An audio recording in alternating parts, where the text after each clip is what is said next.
देखो, जो ये खटखट टोल है, मैंने कई बार मौका मिला यहाँ पर आने का और आप सबका आशीर्वाद लेने का, और जो आप आशीर्वाद दो हो वो आशीर्वाद हमने ताकत देवे है। वो आशीर्वाद इस तरीके से है जैसे बीमार ने दवाई मिल जा, भूखे ने रोटी मिल जा, इस तरीके का काम आपका आशीर्वाद करे है। तो सबसे पहला तो आप तो निवेदन करे हैं, ठीक इसी तरीके से अपने बालका पे इस तरीके का आशीर्वाद आप बनाए रखियो। सबसे पहली विनती आपसे यह है। और देखो, जो खटखट टोल है पूरा क्रांतिकारी टोल है। 2 बार 3 बार जो आपके पूरी आड़े की शेड थी वह तूफान में पड़ गई। सरकार भी हमारी परीक्षा लेने लग रही है, कुदरत भी हमारी परीक्षा लेने लग रही है, लेकिन कोई दिक्कत वाली बात नहीं है। ये कितनी परीक्षा ले लें, हर परीक्षा देवेंगे और हर परीक्षा में पास होंगे, हर परीक्षा में सफल होंगे और आंदोलन जीतेंगे। तीनों काले कानून उल्टे करावेंगे और एमएसपी गारंटी कानून लागू करावेंगे। और जी आपके टोल के तो क्या कहने हैं, कुछ दिन पहले 3-4 दिन पहले हरियाणा के किसानों के साथ, हरियाणा की जनता के साथ गद्दारी करने वाले दुष्यंत चौटाला का यहाँ आने का प्रोग्राम था। लेकिन जब आप पूरी महिला शक्ति, हमारे बुजुर्ग और नौजवानों का जब जोश वहां पर इकट्ठा होया तो दुष्यंत चौटाला डर के भाग गया। इससे बड़ी बात और इससे बढ़िया बात और क्या होगी। आज कहने ने तो बीजेपी और जेजेपी वाला का राज है हरियाणा में, कहने ने तो इनका राज है, लेकिन हकीकत यह है कि आज पूरे हरियाणा में हमारे किसान, मजदूर, नौजवान और माताओं बहनों का राज है। आपकी इजाजत के बिना कोई राजनेता अड़े कदम नहीं रख सकता। और जी देखो, मैं तो आप तक छोटा हूं, जहां तक मन ने याद है, मन ने जो थोड़ा बहुत पढ़ा लिखा, शायद आजादी के बाद किसे सरकार की, किसे मुख्यमंत्री की, किसे उप मुख्यमंत्री की इतनी बेइज्जती हुई होगी जितनी बेइज्जती बीजेपी जेजेपी सरकार मनोहर लाल खट्टर, दुष्यंत चौटाला की हुई है। इन जितनी बेइज्जती भी किसी की नहीं हुई होगी। और आज ज्यादा लंबा नहीं बोलूंगा क्योंकि हमारे मान सम्मान के योग्य है, हमारे मार्गदर्शक जिनसे हमने सीखा, पंजाब के बहुत बड़े किसान नेता आदरणीय जगजीत सिंह डल्लेवाल जी और उनके सारे साथी हमारे बीच में आए हुए हैं। तो ज्यादा तो वही बोलेंगे, वही आपने संबोधित करेंगे। मैं तो छोटी छोटी 2-3 बात आपने बताना चाहता हूं। आज 10 मई का दिन है। 10 मई 1857 में भारत में पहली क्रांति शुरू हुई थी। 1857 के गदर की शुरुआत 10 मई में हुई थी। उस समय उन गोरे अंग्रेजों के खिलाफ लड़ाई लड़ी थी और उसके बाद 1947 में देश में आजादी मिली थी। मेरे बुजुर्गों, मेरे नौजवानों, मेरे माताओं बहनों, उस समय लड़ाई गोरे अंग्रेजों के साथ लड़ी गई थी। आज आप सारे मिलकर इन काले अंग्रेजों के खिलाफ लड़ाई लड़ने लग रहे हैं। और जिस तरीके से गोरे अंग्रेज इस देश से बचाए थे, इन काले अंग्रेजों ने भी देश से बचा के दम ले होंगे। उससे पहले हम दम नहीं ले होंगे। और एक सबसे बढ़िया बात जो आज इस आंदोलन में होने लग रही है, 1857 का गदर याद करें, 1857 की जब क्रांति याद करें, तो उस समय 36 बिरादरी के लोग, हिंदू, सिख, ईसाई, मुसलमान सारे मिलकर, जाट, ब्राह्मण, बनिया, दलित, यादव, गुज्जर सारे के सारे मिलकर लड़ाई लड़ने लग रहे थे। और इसीलिए उस लड़ाई में हम जीते थे। चाहे बात कर ली जाए राजा नाहर सिंह की या किसी और की बात कर ले, सारे मिलजुल कर जाति, धर्म सब तो ऊपर उठ कर एक भारतीय बनकर, एक किसान बनकर, एक नौजवान बनकर लड़ाई लड़ी थी और वह लड़ाई हम जीते थे। आज इस आंदोलन की सबसे खास बात यह है कि इस आंदोलन में इन्हीं मंचा के ऊपर छोटू राम जी की जयंती मनाई गई। इन्हीं मंचा के ऊपर रविदास जी की जयंती मनाई गई। इन्हीं मंचा के ऊपर हमारे मुसलमान भाइयों ने नमाज पढ़ी। इन्हीं मंचा के ऊपर गुरु तेग बहादुर जी की जयंती मनाई गई। तो जो ये अपना किसान समाज जो इतने सालों तक इन राजनेताओं ने जाति और धर्म के नाम पर बांट रखा था, कदे पानी के नाम पर लड़ा दे थे, कदे किसी और नाम पर लड़ा दे थे, लेकिन आज अपना यो किसान समाज इस आंदोलन के जरिए आप सब लोगों की मेहनत, जोश, जज्बे के कारण यो किसान समाज जाति और धर्म से ऊपर उठ कर दोबारा से किसान, जवान, नौजवान, मजदूर बन गया है। और इसे कारण इन सारी राजनीतिक पार्टियां के पेट में दर्द हो रहा है। मैं सबसे पहले तो बधाई आप लोगों को इस बात की भी देना चाहूंगा। आप देखो, बंगाल चुनाव में जब अपने संयुक्त किसान मोर्चा के किसान नेता पहुंचे, उससे पहले बीजेपी वालों ने वहां के चुनाव का मुद्दा हिंदू मुसलमान सेट कर दिया था। टीएमसी वाले के लोग टूटन लाग रहे थे, सारे बीजेपी में भाजन लाग रहे थे। लेकिन जब संयुक्त किसान मोर्चा उन्हें पहुंचा, जब आप लोगों की आवाज, आप लोगों का जोश जज्बा उन्हें पहुंचा, तो उन्हें के चुनाव का मुद्दा हिंदू मुसलमान तक खत्म हो गया और उन्हें के चुनाव का मुद्दा देश का नौजवान और किसान बन गया। यह सबसे बड़ी जीत है आपकी। और देख लो, जो बीजेपी वाले बंगाल में 200 प्लस का नारा दिया करते, वे बीजेपी वाले 100 का आंकड़ा भी नहीं छू पाए। यह आप लोगों की जीत है।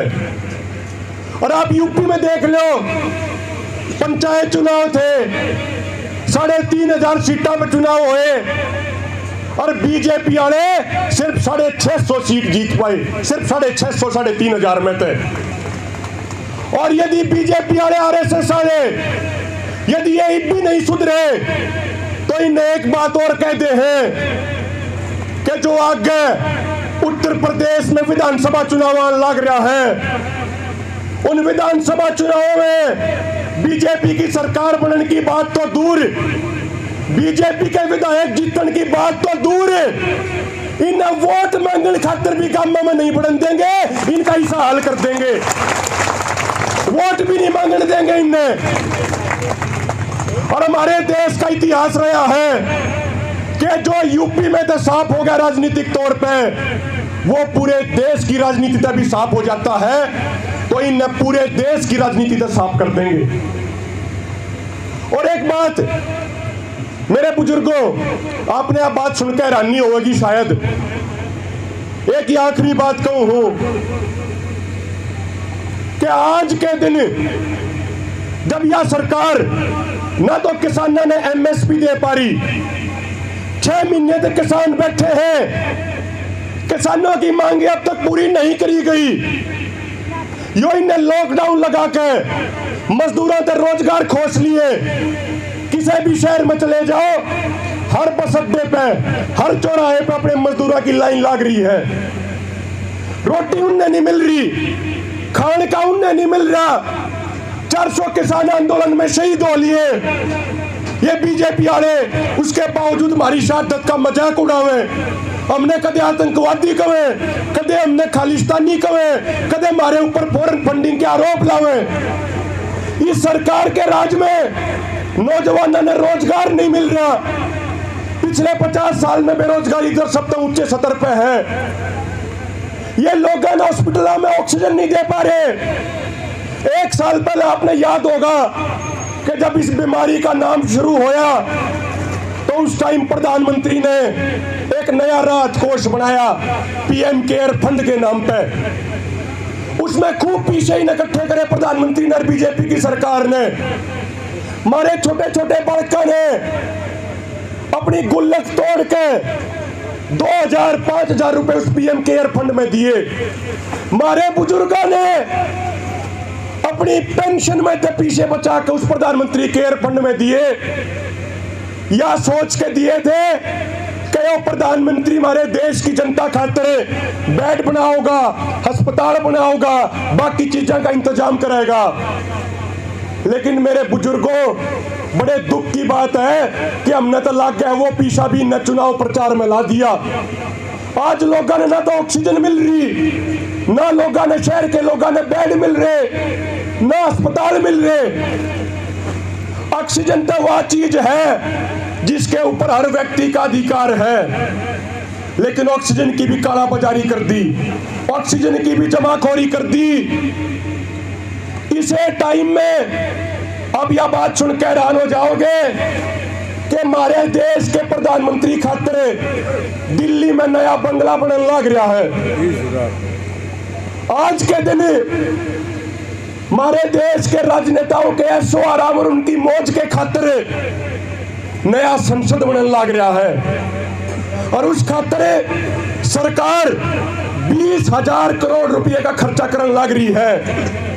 ये 20,000 करोड़ रुपए किसी पेड़ से नहीं टूटे, ये 20,000 करोड़ हमारे और आपकी खून पसीने की गाड़ी कमाई में तो उन्हें लूटे हैं। जब हमारे देश में किसानों ने एमएसपी नहीं मिल रहा, मजदूरों ने खाने को नहीं मिल रहा, नौजवानों को रोजगार नहीं मिल रहा, लोगों को ऑक्सीजन नहीं मिल रही, उस समय ये मोदी सरकार बेशर्मी की सारी अदाना पार करते हुए राजनेताओं और मंत्रियों के ऐशो आराम और मौज खातिर 20,000 करोड़ रुपए की संसद और प्रधानमंत्री का बंगला बनाने लग रही है। इससे बड़े दुख और शर्म की बात क्या होगी मेरे बुजुर्गों, जो शहीदा ने अपनी कुर्बानी दी थी वह इसे लोकतंत्र खातिर नहीं दी थी। वह शहीदा ने कुर्बानी दी थी कि हर किसान ने उसकी फसल का उचित मूल्य मिले, हर नौजवान के हाथ में रोजगार हो, सारे लोग धर्म जाति तो ऊपर उठ कर मिलजुल कर रहे।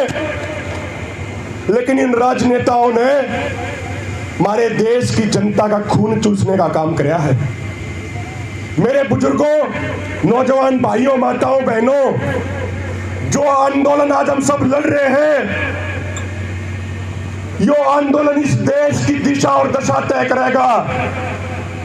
जो लड़ाई आप लड़ रहे हैं, यह लड़ाई देश को बचाने वाले किसान, नौजवान, जवान, मजदूर बनाम देश को बेचने वाले राजनेता और कॉरपोरेट घरानों की लड़ाई है।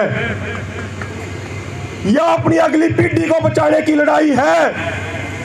मेरे बुजुर्गों, यह लड़ाई हमने हर हाल में जीतनी है। हम अपना सिर कटा लेंगे, लेकिन इन सरकारों की गलत नीतियों के सामने सिर नहीं झुकाएंगे। हमने सिर झुकाना मंजूर नहीं है, सिर कटाना मंजूर है। और अपनी इस किसान कौम का इतिहास रहा है, बड़े बड़े तानाशाह आए, बड़े बड़े अंतर टकराए, लेकिन हमारा वजूद तो न्यू का न्यू है। लेकिन हम तक टकराने वाले वे तानाशाह खत्म हो गए, वे मिट्टी में मिल गए। यदि यह सरकार चाहे है, यदि बीजेपी और आरएसएस वाले चाहे हैं कि बीजेपी और आरएसएस का वजूद मिट जावे, तो कोई बात नहीं है। हमने यह बात भी मंजूर है, जिस तरीके से पहले वाले तानाशाहों का वजूद मिटाया है, इन बीजेपी और आरएसएस वाले के भी वजूद मिटा देंगे, यदि ये नहीं संभले और नहीं सुधरे तो। अंत में कुछ नारे लगा दो। जो खटकड़ टोल हमेशा हमारे भीतर भी जोश भरने का काम करे, जज्बा भरने का काम करा है। और जो आपकी कमेटी इतने बेहतरीन तरीके से पूरा जो है धरना चला रही है, हमारे नौजवान साथी, मैं जिनका नाम लूंगा उतना एक कम होएगा, अनिल भाई है, राम निवास है, और भी बहुत नौजवानों की टीम है जिनका मैं नाम नहीं ले पाया, उनसे स्पेशल माफी भी मांगू हूँ। आप नौजवानों का, बुजुर्गों का, माताओं बहनों का जो है पूरा जोश और होश का मिश्रण है, इसने ठीक इसी तरीके से राखियो। और एक अंतिम विनती या करूँ हूँ, आपने जिस तरीके से 26 नवंबर और 26 जनवरी ने दिल्ली के बॉर्डरों पर इतनी भारी संख्या में पहुंच कर सरकार का नकेल कसने का काम कराया था, वो समय दोबारा तो आ गया है। ठीक इसी तरीके से हम अपनी संख्या बढ़ा दो। आज और 12 तारीख ने पंजाब तक किसानों के बड़े बड़े जत्थे बॉर्डर की तरफ आओगे। पंजाब अपना बड़ा भाई है, लेकिन हरियाणा वाले भी पंजाब तो पीछे नहीं है। पूरा कंधे से कंधा मिला के, कंधे से कंधा मिला के पूरा साथ देंगे। और जितना पंजाब करेगा, उसका फालतूकरण का काम हमारे हरियाणा की जनता करेगी।